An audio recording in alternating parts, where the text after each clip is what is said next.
ሰላም ዝኸበርኩም ተኸታተልቲ ኣብቲ ዘለኹምዎ ሰላምን ጥዕናን እናተመነኹ እዚ ንቕሓት ሚድያ እዩ። እዚ ሚድያ እዚ ኣብ ዝተፈላለየ ዓውድታት ዝጠመተ ኮይኑ ብቐንዱ ኣብ ቋንቋ እንግሊሽ፣ ኣብ ታሪኽ፣ ኣብ ሰብኣዊ መሰል፣ ኣብ ጥዕናን ዘተኮረ እዩ። ኣብዛ በኹሪ ቪድዮ እምበኣር ንጀመርቲ ቋንቋ እንግሊሽ ዓላማ ዝገበረ ናይ ምንባብን ምድማፅን ዓቕሚ ክብ ንምባል ዝሕግዝ ትምህርቲ ክንህብ ኢና። ብመጀመርታ እምበኣር እዞም ኣብ ኣደማምፃን ኣነባብራን ቋንቋ እንግሊሽ ወሰንቲ ዝኾኑ 5 ቫወልስ ነፍሲ ወከፎም ክንደይ ዓይነት ኣደማምፃ ኣለዎም፣ ብኸመይ ከ ኣብ ኣደማምፃ ክሕግዙና ይኽእሉ ኢልና ብኣብነት ኣሰኒና ካብ ሎሚ ጀሚርና ብተኸታታሊ ክንሪኦም ክንፍትን ኢና።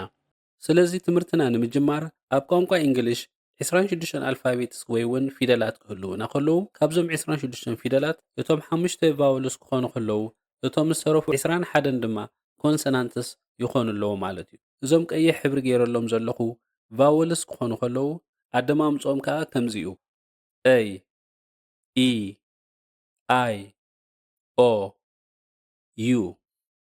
ብተወሳኺ ካብዞም 26 ፊደላት ፊደል ዋይ ፍልይ ዝበለ ባህሪ ክህልዎ ከሎ እዚ ማለት ናይ ቫወልን ናይ ኮንሰናንትን ባህሪ ስለ ዘለዎ ሰሚ ቫወል ኢልናዮ። ብዛዕባ ፊደል ዋይ ዝምልከት ከመይ ኢሉ ናይ ክልቲኦም ባህሪ ክሕዝ ክኢሉ ኢልና ኣብ ካልእ ቪድዮ ብሰፊሑ ክንርኢ ኢና። ብሓፈሻ ኣብ ቋንቋ እንግሊሽ 5 ቫወልስ ክህልውና ከለዉ 21 ድማ ኮንሰናንትስ ኣለውና ማለት እዩ። ቀፂልና ኣብዚ ናይ ሎማዓልቲ ቪድዮ ካብቶም 5 ቫወልስ ነቲ ቀዳማይ ቫወል ማለት ቫወል A ክንሪኦ ኢና። እዚ ቀዳማይ ቫወል ማለት ቫወል A ኣብ ሾርት ቫወል ከምኡውን ኣብ ሎንግ ቫወል ከመይ ይድመፅ፣ ከምኡውን እቶም 5 ዓይነት ኣደማምፃ ናይዚ ቫወል እዚ ከመይ ይድመፁ ኢልና ክንርኢ ክንፍትን ኢና። ቅድሚ ናብቶም ዓይነታት ኣደማምፃ ናይ ቫወል A ምእታውና ግን ቁሩብ ብዛዕባ ሾርት ቫወል ከምኡውን ሎንግ ቫወል እንታይ ማለት እዩ ኢልና ክንርኢ ኢና። ብሓፈሻ ቫወልስ ኣብ ክልተ ንኸፍሎም፣ ዝያዳ ግልፂ ንክኸውን ድማ እቶም 5 ቫወልስ ነፍሲ ወከፎም ኣብ ክልተ ንኸፍሎም። እዚ ማለት ንቫወል A ከም ኣብነት እንተደኣ ወሲድና ሾርት ቫወል A ሎንግ ቫወል A ኢልና ንኸፍሎም። ስለዚ ሾርት ቫወል ክንብሎም ዝኽኣልና ኣብ ሓደ ቃል ሓደ ቫወል ምዝህሉ እሞቲ ቫወል እቲ ቅልጥፍ ኢልና ምስ ነድምፆ ሾርት ቫወል ንብሎ። ንኣብነት ራት፣ መት፣ ሃግ። ስለዚ ኣብ ነፍሲ ወከፎም ሓደ ቫወል ክህሉ ከሎ ቅልጥፍ ኢልና ስለ ዘድመፅናዮም ድማ ሾርት ቫወል ንብሎም። እንተኾነ ግን ገለ ዝተወሰኑ ቃላት ነዚ ሕግዚ ዘይክተሉ ኣለዉ። እዚ ማለት ኣቐዲመ ከም ዝገለጽክዎ ሾርት ቫወል ክንብሎ ተኮይንና ሓደ ቫወል ክህልዎ ኣለዎ ኢልና ነርና። እንተኾነ ግን ኣብ ገሊኦም ቃላት ክልተ ቫወል ከለዎም ከም ሾርት ቫወል ገይሮም ዝድመፁ ኣለዉ። ንኣብነት ኣብዚ ቃል እዚ ክልተ ቫወል ኣለዉ፣ እንተኾነ ግን እቲ ዳሕረዋይ ቫወል ማለት ቫወል ኣይ ኣይድመፅን እዩ። ስለዚ ነዚ ቃል እዚ ክነድምፆ ከለና ሰድ ሰድ። እዚ ብኤክሰፕሽናል ዝፍለጥ ቃል እምበኣር ዋላ እኳ ክልተ ቫወልስ ይሃልዎ ከም ሾርት ቫወል ጌርና ከዓ ነድምፆ ኣለና ማለት። ሎንግ ቫወል ክንብሎም ዝኽኣልና ድማ ኣብ ሓደ ቃል ክልተ ወይ እውን ካብ ክልተ ንላዕሊ ቫወልስ ምዝህልው እሞ ነቶም ቫወልስ እቲኦም ግዜ ሂብና ወይ ድማ ምጥጥ ኣቢልና ምስ ነድምፆም ሎንግ ቫወልስ ንብሎም። ንኣብነት ሬት፣ ሚት፣ ሂውጅ። እንተኾነ ግን ገለ ዝተወሰኑ ቃላት ነዚ ሕግዚ ዘይክተሉ ማለት ኤክሰፕሽን ኢልና ንፅውዖም በዚ ኣደማምፃ እዚ ተማእዚዞም ዘይከዱ ኣለዉ። ንኣብነት ኣብዚ ቃል እዚ ምስ ንርኢ ሓደ ቫወል ከለዎ ክነሱ፣ እንተኾነ ግን ከም ሎንግ ቫወል ግዜ ሂብና ወይ ከዓ ምጥጥ ኣቢልና ነድምፆ። ስለዚ ከነድምፆ ከለና ጋው ጋው።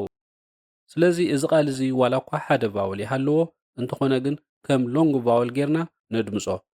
ስለዚ ሎንግ ቫወል ወይ እውን ሾርት ቫወል ምፍላጥ እቲ ልክዕ ኣደማምፃ ናይ ሓደ ቃል ክንፈልጦ ይሕግዘና።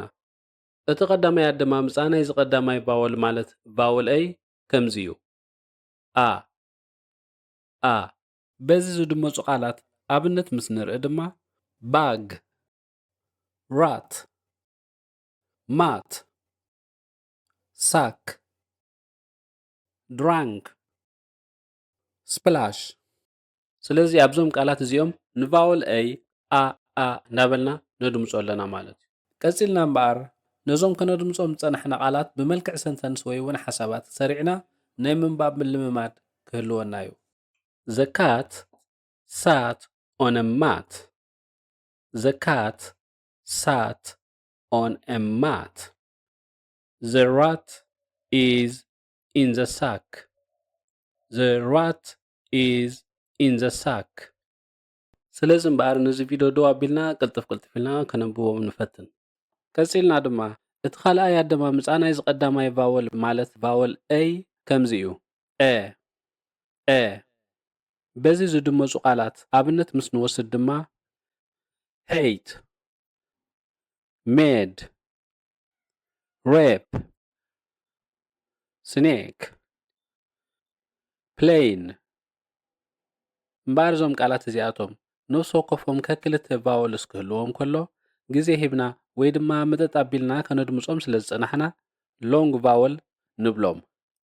ካልእ ፍሉይ ነገር ክጠቕሶ ዝደሊ ኣብ ነፍሲ ወከፍ ናይዞም ቃላት እዚኦም መወዳእቶኦም ቫወል ኢ እዩ ዘሎ። ቫወል ኢ ኣብ መጨረሻ ናይ ሓደ ቃል ምስ ዝመፅእ ኣይድመፅን እዩ። እንተኾነ ግን ቫወል ኢ ንባዕሉ ከይተደምፀ ነቲ ቅድሚኡ ዘሎ ቫወል ግን ተመጢጡ ንኽድመፅ ስለ ዘኽኣሎ ማጂክ ኢ ክንብሎ ክኢልና ማለት እዩ። ነዚ ማጂክ ኢ ዝበልናዮ ተወሳኺ መብርሂ ንምሃብ ኣብዞም ትርእይዎም ዘለኹም ቃላት ኣብዚ ብፀጋም ዘለዉ ቫወል ኢ ኣልይናዮ ኣለና ወይ ድማ የብሎምን። ስለዚ ሓደ ቫወል ስለ ዘለዎም ሾርት ቫወል እዮም ማለት እዩ። እዞም ብየማን ዘለዉ ግን እዞም ኣቐዲምና ከነድምፆም ዝፀናሕና ኮይኖም ነፍሲ ወከፎም ቫወል ኢ ኣለዎም። ክልተ ቫወል ስለ ዘለዎም ድማ ሎንግ ቫወል ኢልናዮም። ስለዚ ምህላውን ዘይምህላውን ናይ ቫወል ኢ ናይ ኣደማምፃ ፍልልይ ዝፈጥሮ ክንርኢ ኢና።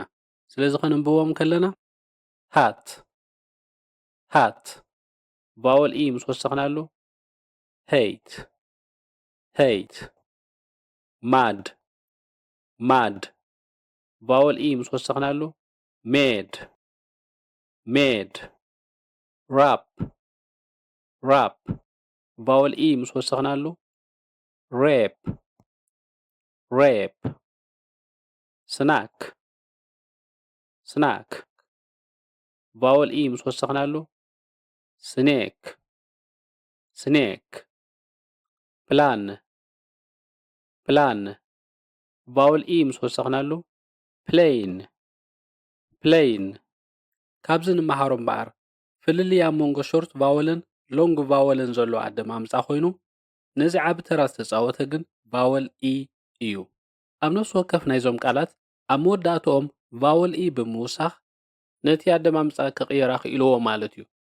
እዚ ማለት ቫወል ኢ ንባዕሉ ከይተደምፀ ነቲ ቅድሚኡ ዘሎ ቫወል ግን ብሎንግ ቫወል ንኽድመፅ ስለ ዝኽኣሎ በዚ መሰረት ንቫወል ኢ ማጂክ ኢ ኢልናዮ። እቲ ሳልሳይ ኣደማምፃ ናይዚ ቀዳማይ ቫወል ማለት ቫወል ኤ ከምዚ እዩ ኦ ኦ በዚ ዝድመፁ ቃላት ኣብነት ምስ ንርኢ ድማ ኦል ኮል ቦል ፎል ሆል ሞል ዎክ ኤል ኣይድመፅን እዩ ቶክ ሕጂ እውን ኤል ኣይድመፅን እዩ ቦልድ ስሞል ኢንስቶል ኦልዌይስ እምበኣር ኣብዞም ቃላት እዚኦም ንቫወል ኤ ኦ እናበልና ኣድሚፅና ኣለና ማለት እዩ። ቀፂልና ድማ ካብቲ ሳልሳይ ዓይነት ኣደማምፃ ከይወፃና ፅምዶ ቫወልስ ኮይኖም ዝመፁና ከመይ ነድምፆም ክንርኢ ኢና ማለት እዩ። ቫወል ኤን ዩን ሓቢሮም ዝመፁና ኦ እናበልና ነድምፆም። ስለዚ ከነድምፆም ከለና ፎልት ሶስ ፖዝ ኦዲት ቢኮዝ ከምኡውን ኤን ዳብሊውን ሓቢሮም ኦ ዝብል ድምፂ ይህቡና። ስለዚ ከነድምፆም ከለና ሎ ሶ ጆ ድሮ ዮን እናበልና ነድምፆም ማለት እዩ። ቀፂልና ገና ካብቲ ሳልሳይ ዓይነት ኣደማምፃ ከይወፃና ኣብዞም ስዕቡ ቃላት ሕጂ እውን ንቫወል ኤይ ኦ እናበልና ከነድምፆ ኢና።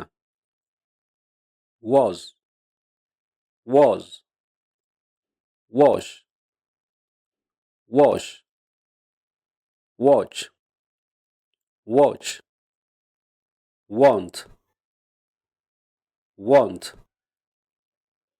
what, what ኣብዞም ቃላት እዚኣቶም ብኣንጻሩ ኣሜሪካውያን ንቫወል a a እናበሉ የድምፅዎ። ስለዚ ብሓፈሻ ካብዚ ንመሃሮ ነገር ንቫወል a o ኢልና ከነድምፆ ከም ንኽእል ርኢና ኣለና። እቲ ራብዓይ ዓይነት ኣደማምፃ ሰሪዕዮ ዘለኹ ቦሲኣር ተባሂሉ ዝፍለጥ ኣደማምፃ ኮይኑ ፊደል r ነቲ ቅድሚኡ ዘሎ ቫወል ናይ ምቁፅፃር ማለት ድምፂ ናይ ምቕያር ስልጣን ኣለዎ።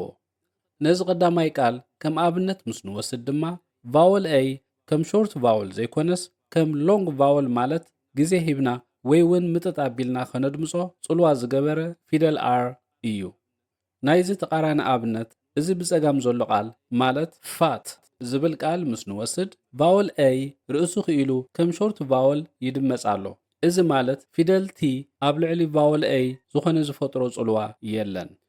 እንተኾነ ናብዚ ቃል እዚ ምስ ንመጽእ ፊደል r ነቲ ቅድሚኡ ዘሎ ቫወል ማለት ቫወል a ተመጢጡ ንኽድመጽ ጽልዋ ስለ ዝገበረ ንፊደል r ቦሲ r ክንብሎ ክኢልና ማለት እዩ።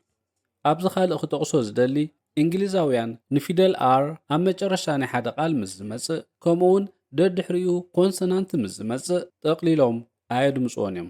ስለዚ ነዞም ቃላት ከነድምፆም ከለና ፋ፣ ካ፣ ስታር፣ ፋም፣ ማክ እናበሉ የድምፅዎም።